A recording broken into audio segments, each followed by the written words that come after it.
De IFKS die is weer van start gaan. En de bemanningsleden van het scootje de broek ophouden uit Jestemar binnen er in elk geval al heel nog klaar voor. We gaan prot oefenen.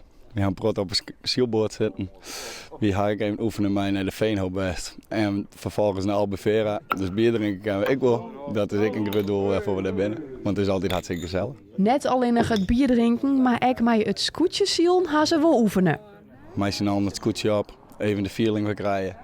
En vervolgens zielen zo lang we kennen. En alles oefenen wat minder gaat, wat beter kan. En hoop je alles onder knibbel te krijgen.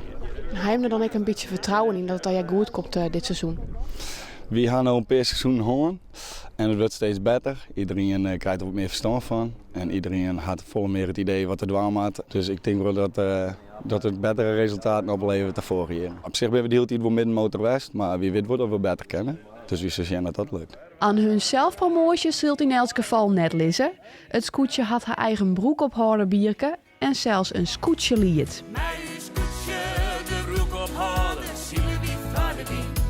Prachtig mooi. Ik vond ook net dat er een scootje is wat een eigen vest had. Maar de broekophouder had er in de primeur, dus wij zijn heel grutskop. Nee, de wedstrijd wordt er sowieso draait. We gaan volgskip en iedereen zit erop en het is hartstikke gezellig. Iedereen kan hem al te hollen, dus dat is echt top. Het uur omheen, kom net zo breed.